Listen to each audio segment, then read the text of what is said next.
And as Robert Louis Stevenson said, don't judge each day by the harvest you reap, but rather by the seeds you plant.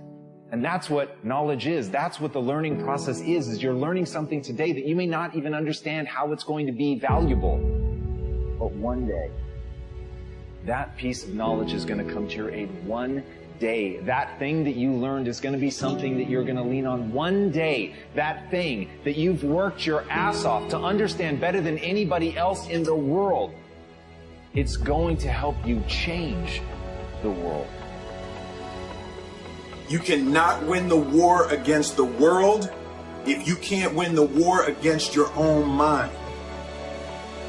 Where I got my work ethic from was the hours I had to spend learning this. When you sit down and you're not smart, and you have a disability, and you still want to be at the top of your class, I didn't want to just get by. When I realized that I can learn through hard work, and I can beat the valedictorian in school, but I got put in 10 hours more a day than he does. You know what kind of strength comes from that? When you're sitting down, that guy that valedictorian studied for an hour, and you know I caught you, and I'm in dumb. But I have the work ethic to catch you. Whatever you need to do it. Stop crying and just keep hustling. You're stronger than you think. You haven't discovered all that's in you. You'll never know how strong you really are until you face pressure that you've never faced. You put in 120% every time, or you don't put in nothing. Because listen to me very closely. Today, this opportunity you have, it might not be here next year. It might not be here the year after next. It might not be here the year after that. This is the only moment you got, and you better take advantage of this particular moment. By continuing to push forward, by continuing to run toward my dream, I've got what it takes to make it.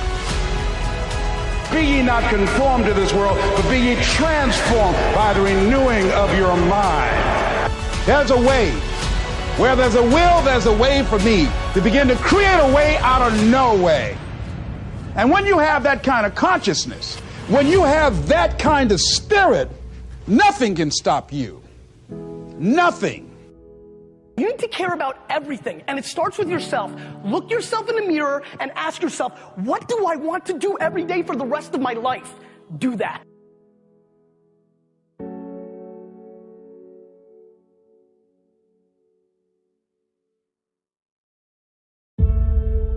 As Han Solo said, never tell me the odds. Never tell me what box I'm in. Never tell me what I'm up against. Never tell me about your limitations. Never tell me about my limitations. Because that, my friends, is what you have to break free from.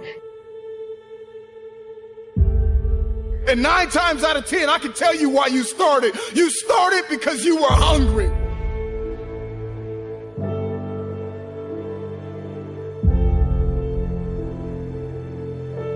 So many people float down the river of life without ever even putting their paddles in the water, just hoping and praying and dreaming and wishing that they're going to end up somewhere good. Guys, that's not how life works. You know, you have paddles in your boat. You just got to learn to use them. The first step in really empowering yourself, the first step in really going beyond what you thought is possible, is actually to stop judging other people, to stop looking at them and trying to put them in a box, because as you build boxes to put other people into, you inevitably put yourself into a box. I'm telling you, I've been thinking, I've been making calls. That's what I'm asking you to do. What fuels you?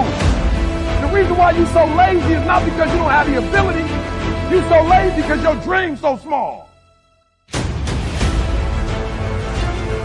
The whole game's broken because everybody's too tied up into other people's opinions. I only care about my opinion of myself. And I care what my mom and wife and kids and the world think, just not as much as I care about the way I think about myself. When you feel like throwing in the towel, when you feel like surrendering everything you work for, remember why you started. Remember how you felt when you started. You were hungry. For someone right now, they're putting in that work. And if you don't, the future is going to belong to them. Hunger is the feeling of discomfort or weakness caused by a lack of food coupled with a desire to eat. How hungry are you?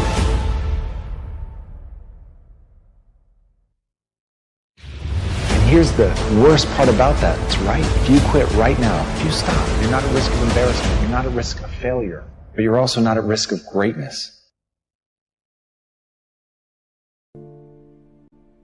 Paul Harvey said that you can tell you're on the road to success because it's uphill all the way. And I'm here to tell you, this something for nothing entitlement mindset that invades so many people's lives is a bunch of garbage. I can promise you, nothing that I've ever had worthwhile did I have just kind of fall into my lap like, oh my goodness, I won the lottery. And I know once in a while people win the lottery, but basically the people that win the lottery, half of them lose their money within 3 years, the money they won. And it's because they got money, but they never changed the way they thought. And can I tell you something? If you have all the assets in the world, but you don't change the way you think, you'll lose all the assets in the world. And what I have discovered in this whole process of trade-offs is that every step of the way of my journey, I have to trade something off. And and for you that are young, the good news is your trade-offs will never be easier than when you're young. Because I remember when Mark and I started out, I think, man, I gave up everything. I was a pastor to go in the ministry. I gave up everything, and then I started smiling. I thought, I'm sure I gave up everything. I didn't have anything to give up when I did. I was a kid. You know what I mean? I had a 1964 Ford Falcon and a U-Haul trailer and 5 pieces of furniture, and life was grand, and off we went. Here's what I've discovered, Ken, and I think that I want the audience to know, I want everybody watching around the world to know today, and this is very simple. The more successful you become, the higher the trade-offs are. You see, we make a mistake thinking it gets easier. It doesn't get easier, it gets harder. And the more you have, every time you go back and say, am I willing to risk that again? The more you realize, wow, I'm not sure I am willing to risk this. And what I've learned is the moment I stop making trade-offs is the moment that I plateau.